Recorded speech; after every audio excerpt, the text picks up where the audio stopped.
Salut, je te souhaite la bienvenue dans ce podcast. Je suis Laetitia Baccara, fondatrice du programme de souplesse Elastic Academy. Et à travers ce podcast, je partage avec toi mon parcours, mes expériences et mes enseignements sur le domaine de la souplesse intérieure et extérieure. Ici, nous parlons de mobilité, de flexibilité, d'adaptabilité, d'ouverture d'esprit et d'amour de soi. Ensemble, ouvrons notre esprit, ouvrons notre cœur et amenons notre corps à se mouvoir en toute liberté. Apprenons sur nous, sur notre corps et reconnectons-nous à lui. Faisons de la place pour la confiance en nous, en la vie. Ensemble, avançons vers nos objectifs et vers nos rêves. Soyons fiers de nous et croyons en notre potentiel. Je t'invite à partager, liker et à commenter ce podcast s'il te plaît, s'il t'inspire ou encore mieux, s'il t'aide. Ainsi, nous pourrons ensemble impacter, guider, aider davantage de monde autour de nous. Je suis ravie de t'accueillir ici et je te souhaite une très belle écoute. Et bien le bonjour à toutes et à tous. Je suis ravie de pouvoir échanger avec vous aujourd'hui. Aujourd'hui, je voulais m'exprimer sur un sujet. En fait, c'est une cliente qui m'a parlé de ça récemment. Ou en tout cas, elle a exposé cette problématique et c'est une problématique que j'ai beaucoup rencontrée également de mon côté. Et en fait, en faire un podcast, je pense que ça prendra tout son sens. C'est le sujet, en fait, la thématique, c'est de ne pas vouloir trop en faire. Donc en fait, ça va vraiment, je pense, en parler à plus d'une et à plus d'un qui m'écouteront aujourd'hui. C'est vraiment une notion que j'ai eu du mal à comprendre parce que moi j'étais vraiment dans cette dimension de vraiment tout le temps en faire beaucoup, de vouloir beaucoup en faire et de vouloir trop en faire finalement. Après, est-ce que c'était trop? Peut-être que pas, parce que finalement c'était parmi mon chemin, parmi mon processus, mon cheminement. Donc finalement, je ne juge pas qui j'étais hier, mais finalement aujourd'hui j'ai trouvé une plus grande sérénité en faisant autrement, en voulant en faire moins et surtout j'ai aussi accès à plus de résultats et à plus de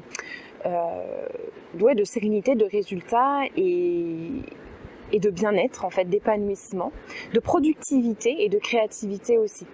Donc la notion de vouloir en faire trop, comment elle se manifeste? Se manifeste dans plein de tâches, tout plein d'éléments de la vie quotidienne. Donc là, en l'occurrence, ma cliente, c'était vraiment sur ses entraînements, en fait. Elle avait un programme sur mesure, elle a un programme sur mesure à suivre. Et pendant 3 mois, en fait, dans la Elastic Academy, il y a énormément d'autres contenus, d'autres programmations qui sont disponibles et j'en rajoute aussi des nouvelles régulièrement. Donc la tentation est très très grande en fait de vouloir faire d'autres choses en plus. Souvent en plus quand on entre dans la Elastic Academy, on est tout feu tout flamme, on a la motivation qui est remontée à bloc et c'est souvent ce moment de feu où on a envie d'en faire, on est dans cette frénésie. Je vais t'expliquer aujourd'hui pourquoi il n'est pas forcément bon de répondre à cette frénésie, selon moi, parce que j'ai trouvé en fait une clé du succès, en tout cas de la durabilité, une des clés qui te permet de pouvoir garder cette motivation de façon plus durable, c'est justement en fait de se réfréner ou en tout cas suffisamment pour pouvoir nourrir cette motivation. Donc je vais te donner un exemple concret pour que tu comprennes où je veux en venir, parce que dit comme ça, c'est pas forcément très très clair. C'est qu'en réalité, et c'était je ne sais plus ou je sais que j'avais entendu ça à l'époque, qui m'a donné ce déclic et qui m'a donné cette astuce. Et en fait, c'est de vraiment, quand tu es très très motivé, tu vas avoir envie d'en faire énormément. On connaît tous ces cycles en fait de la motivation et de la démotivation, donc c'est vraiment des cycles qu'on traverse tous en tant qu'être humain, donc faut pas les juger, c'est normal, on est tous pareils et ça nous traverse et c'est la vie. Donc déjà c'est important de le dire, donc on ne peut pas être motivé en permanence tout le temps. On va forcément traverser des cycles où on est moins motivé et où du coup on a besoin aussi de se ressourcer, on a besoin d'en faire moins, etc. Pour pouvoir quand même développer une certaine performance dans ces cycles, parce que nous, ce qui nous intéresse, c'est de pouvoir perdurer et de pouvoir garder quand même ce feu de la motivation quand même de façon durable, ça va être de te réfréner quand elle arrive. C'est-à-dire que quand elle est là, et surtout quand tu fais quelque chose avec le cœur, que c'est quelque chose qui est important pour toi, comme là, cette cliente, du coup, dans la Elastic Academy, qui veut vraiment développer sa souplesse, c'est important pour elle, c'est important pour sa santé, c'est important pour son corps, c'est important pour sa confiance en elle, sa fierté d'elle-même, se sentir capable, etc. Elle va avoir d'un coup une motivation de ouf parce qu'elle s'est inscrite, elle est chaude, elle est à fond, ok? Et du coup, moi, je vais lui dire non. Tu fais uniquement ce que je t'ai prévu de faire. Et même si c'est que 20 minutes, tu ne fais que les 20 minutes. Et tu vas pas faire plus. Pourquoi je lui dis ça en fait? Pourquoi je ne saute pas sur cette occasion de lui dire bah ouais vas-y, t'es super motivé, fais 1 heure, fais 1h30, vas-y, t'es à fond, bah profites-en. Non, surtout pas. Parce que ce que je recherche pour elle en fait, c'est qu'elle inscrive ces 20 minutes dans une durabilité et qu'elle puisse en fait s'y inscrire dans un nouveau mode de vie, dans un nouveau lifestyle et que ça devienne une nouvelle habitude de vie pour elle pour que plus jamais finalement elle abandonne ses rêves et ses objectifs et qu'elle abandonne son corps et qu'elle abandonne ce temps pour elle et qu'elle abandonne finalement ce temps pour s'honorer. Donc ce qui est important pour moi en fait, c'est qu'elle puisse garder cette volonté de le faire régulièrement, son entraînement de souplesse, qu'elle puisse prendre ce temps pour elle. Donc si elle commence à en faire trop, elle va commencer à se mettre au max de ses capacités. Elle va commencer à faire 1 heure tous les jours par exemple. Et le jour où une semaine ça va bien, peut-être 2 semaines ça va bien aller, et puis très rapidement dans sa vie il va se passer quelque chose. Plus de travail au boulot, plus de stress, un peu plus de fatigue. Ah mince, là les enfants font ci, là je dois faire ci, là c'est les vacances, tac tac tac tac. Donc ce qui entraîne en fait dans sa vie un changement. Et elle s'est mise au max de ses capacités parce que sa motivation était au max, et puis dans sa vie à ce moment-là, elle était en vacances, donc elle avait grave le temps, elle était en énergie à fond, donc elle s'est dit ouais je vais faire 1 heure par jour. Et au définitif, qu'est-ce qui se produit?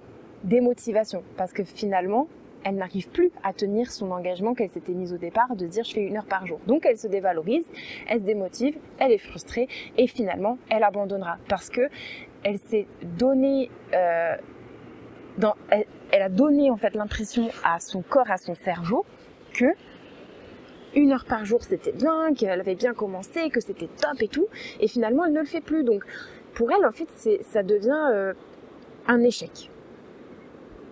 Et je pense que tu te reconnais peut-être là-dedans, peut-être pas dans cette situation, mais peut-être dans une autre, par exemple dans ta vie professionnelle, je sais pas, par exemple, ou dans ta vie personnelle, de te dire, bah ouais, tous les jours, j'ai découvert cette méthode-là, d'écrire tous les matins, je me lève maintenant à 5 heures du matin, comme la morning routine, miracle routine, je me lève à 5 heures du matin, j'écris dans un livre mes intentions, et puis je fais 1 heure de yoga, et puis ensuite je vais travailler.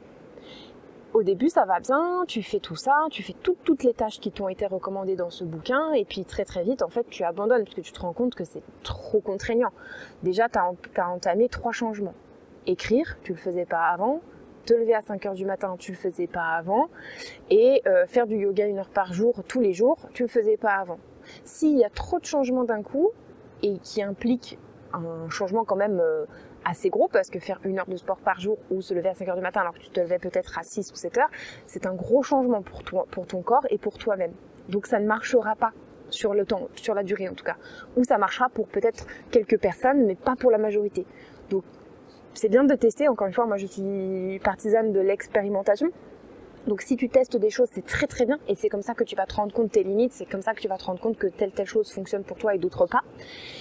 Et si là ce que je te parle, ça te parle justement, si c'est quelque chose que tu as expérimenté et que tu dis ouais là ce qu'elle est en train de dire ça me parle complètement, c'est tout à fait moi, dans ce cas-là ça veut dire que tu dois peut-être appliquer ma clé que je suis en train de te délivrer aujourd'hui, qui est de garder le focus sur un engagement petit, mais d'avancer vraiment petit à petit. Donc en fait c'est un peu la méthode de l'effet cumulé de Darren Hardy, il me semble. Je ne veux pas dire de bêtises, tu vérifieras pour que je ne dise pas de bêtises, mais en tout cas je suis sûre que le bouquin c'est l'effet cumulé, et en fait c'est la théorie, la notion qu'il vaut mieux avancer petit pas par petit pas dans la vie. Donc c'est un petit grain de sable, un petit changement qui va impliquer de grands changements au fur et à mesure dans ta vie. Donc si tu souhaites aller vers des objectifs grands, perdre 30 kilos, avoir un grand écart, changer de travail, te reconvertir professionnellement, avoir un enfant, j'en sais rien, acheter une maison. Bref, pour n'importe quel projet, un grand projet et qui va impliquer beaucoup d'efforts, peut-être beaucoup d'étapes en fait pour y arriver, prévois des sous-étapes, prévois des petits pas, des petites étapes qui vont te réconforter, qui vont te donner un sens, qui vont te montrer que tu avances. Et il faudra développer évidemment ta patience parce que évidemment ça va te demander une résilience, ça va te demander de développer une certaine patience, etc. Mais crois-moi, sur le long terme, ça va vraiment mieux marcher. Si tu arrives à développer cet état d'esprit, en tout cas, ça va vraiment t'aider et ça va vraiment te permettre d'atteindre de plus grands résultats sur le long terme. Donc c'est une vision un peu plus long terme, c'est vrai, mais sur le court terme, tu vas aussi nourrir ta motivation parce que tu vas pouvoir, grâce à ces petites étapes, voir ta progression et ton évolution que tu ne verras pas si tu te focuses sur du long terme. Par exemple, si tu t'es motivé de faire 1 heure par jour tous les jours et qu'au bout de 2 semaines t'abandonnes et finalement t'arrêtes tout parce que tu peux plus, t'as plus le temps, t'es fatigué, tu t'es blessé peut-être parce que t'as voulu trop en faire justement, finalement les résultats n'auront pas eu le temps d'arriver, tu ne les verras pas et tu vas être en fait ultra frustré. Tu vas être ultra frustré de cette expérience et tu vas te créer une expérience négative. Donc ne reste pas, si tu l'as déjà vécu, sur cette expérience négative, recommence mais en adaptant. Donc ne change pas d'objectif, mais change la trajectoire. Ne change pas ton objectif de base, qui était peut-être de faire un grand écart, un pont, développer ta souplesse, changer de travail, te reconvertir, faire une formation, te lancer dans un nouveau projet. Ne change pas ton objectif et ton grand rêve, mais change la trajectoire, le chemin pour y arriver. Si le premier chemin n'a pas fonctionné, change le chemin, tout simplement. Voilà, c'est tout ce que j'avais à dire. Je pense que c'était clair. J'ai été assez dans le flow et dans la fluidité pour parler de ça, parce que ça me parle énormément. Je l'ai beaucoup expérimenté aussi et je l'expérimente toujours et je pense qu'on l'expérimentera toujours et c'est important de se rappeler ça. Je pense que j'écouterai moi-même mon podcast pour me le rappeler. Et en tout cas, j'espère que ça t'aura aidé. Comme d'habitude, dis-le moi si ce podcast t'a aidé, s'il t'a parlé. Et puis nous, on va se retrouver très prochainement pour un prochain podcast. À très bientôt.